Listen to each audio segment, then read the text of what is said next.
MK Modi learning management system में आपका स्वागत है। और वर्ष 2019 की सीरीज में आपका स्वागत है। इस सेशन में बात करते हैं नेक्स्ट जो हमारे पास नया ऑप्शन अवेलेबल हुआ है एमएस वर्ड 2019 में, वो है 3D मॉडल्स के रूप में। यदि आप इंसर्ट पे जाएं, इलस्ट्रेशंस पे जाएं, तो आपके पास 3D मॉडल्स के रूप में एक नया ऑप्शन अवेलेबल है। 3D मॉडल्स, अभी इसके लिए मैं सबसे पहले एक ब्लैंक शीट खोल लेता हूं ताकि आसानी से हमें समझ आ जाए। यदि मैं 3D मॉडल्स पे क्लिक करूं यहाँ पे, तो मेरे पास ये ऑनलाइन लाइब्रेरी से 3D मॉडल्स के प्रीव्यू दिखाएगा। 3D मॉडल्स की सबसे खास बात यह है कि आप इन्हें रोटेट कर सकते हैं 360 डिग्री के एंगल पे। अब मैं यहाँ पे इमोजी वाले सेक्शन पे क्लिक कर देता हूँ, तो आपके पास इमोजी वाली कैटेगरी के अंतर्गत जो पिक्चर्स अवेलेबल हैं वो सारी की सारी यहाँ पे दिखाई देनी शुरू हो जाएंगी। ये सभी जो पिक्चर्स हैं 3D पिक्चर्स हैं। इसमें से मैं कोई भी इमेज ले सकता हूँ। मैं इस इमेज को सिलेक्ट करके इंसर्ट कर लेता हूँ। जैसे ही मैं इंसर्ट करूंगा मेरे पास ये इमेज मेरे वाले डॉक्यूमेंट में अवेलेबल हो जाएगी। अब यहाँ देखिए 3D इमेज है।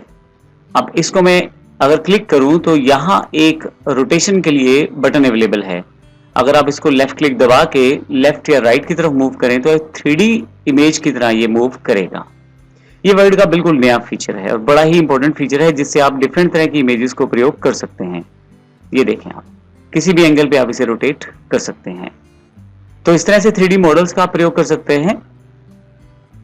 जब आप इस 3D मॉडल पे क्लिक करते हैं तो यहाँ 3D मॉडल टूल्स के अंतर्गत फॉर्मेट टैब अवेलेबल हो जाएगी। यहाँ से आप काफी सारी चीजें सेटअप कर सकते हैं। 3D मॉडल आप कहाँ से लेना चाहते हैं, अगर आपने 3D मॉडल में कुछ चेंज किया है तो रीसेट कर सकते हैं, यानी कि वापस अपनी लोकेशन पे आ जाएगा। इसके अलावा यहाँ पे व्यूज हैं, डिफरेंट व्यूज। जो मैं रोटेटर से कर रहा था वो सारे व्यूज कुछ यहाँ पे पहले से दिए गए हैं। आप अल्टरनेट टेक्स्ट दे सकते हैं एक्सेसिबिलिटी बढ़ाने के लिए। अगर अब मैं क्लिक करूं तो यहाँ पे जो मैं टेक्स्ट देना चाहता हूं वो टेक्स्ट यहाँ पे अवेलेबल हो जाएगा एक्सेसिबिलिटी को बढ़ाने के लिए। वो व्यक्ति जो किसी कारण से आपकी इमेजेस को देख नहीं पा सकते, वे रीडेबिलिटी ऑप्शन के द्वारा, एक तरह से अल्टरनेटिव टेक्स्ट के द्वारा समझ सकते हैं कि इस जगह कौन सा ऑब्जेक्ट प्लेस किया गया है। बाकी सभी ऑप्शन, पोजीशन, रैप टेक्स्ट इत्यादि जो ऑप्शन हैं बिल्कुल पहले जैसे हैं।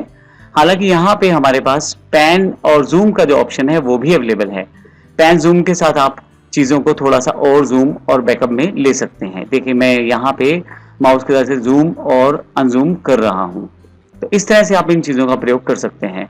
आप हाइट विड्थ को सेटअप कर सकते हैं, जो कि आप इन हैंडल्स के साथ भी कर सकते हैं। तो इस तरह से मैं इन सब चीजों का प्रयोग कर सकता हूँ।